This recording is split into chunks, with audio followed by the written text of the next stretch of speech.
didn't genuinely first foot, while those in the West Riding, at centres like Leeds and Bradford, certainly did not.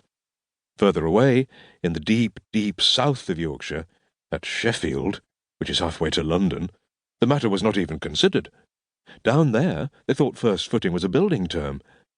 But Aidensfield did first foot.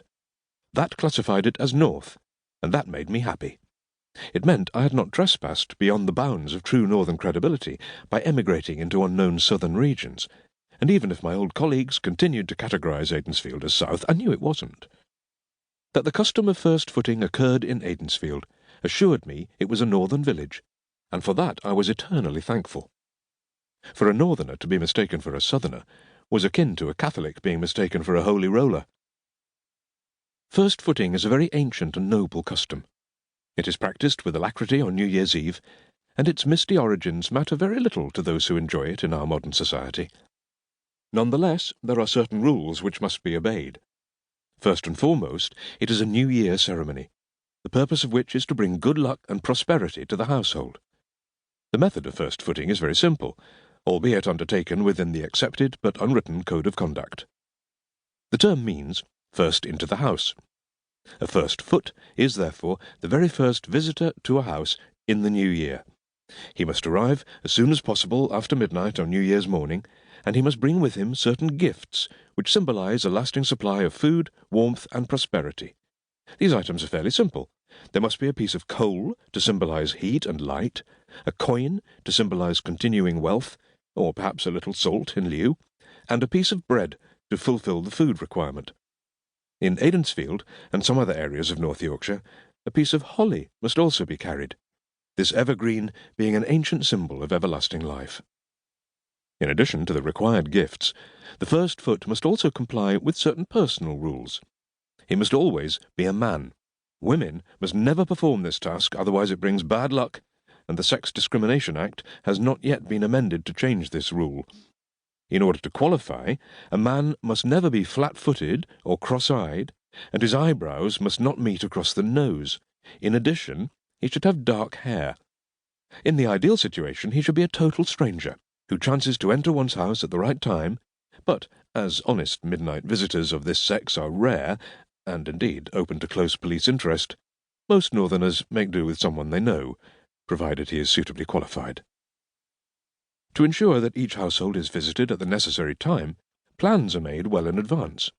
The selected first footer is approached and asked if he will execute this noblest of deeds for the everlasting benefit of the household in question. Invariably he says he will be happy to oblige.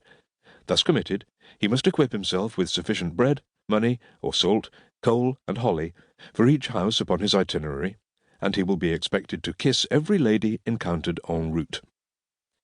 The selection of a suitable first footer, or lucky bird, as he is often known, is therefore a matter of some importance. Tall, dark men are in demand, as careful plans are laid. As 0 hour approaches, the doors are locked until the arrival of the first foot. It would be disastrous if someone else entered to ruin the luck of the coming year. It ought to be said at this stage that there is another seasonal custom in the north. This also takes place over New Year's Eve and well into the early hours of New Year's Day, and it is known as boozing late. All the pubs and clubs work hard to cater for massive thirsts and seasonal celebrations, and it is fair to say that a high proportion of the indigenous population inhabit these places as the old year changes into the new. Much singing and high-spirited jollification takes place, and a great deal of last-minute first footing is arranged at these celebratory gatherings.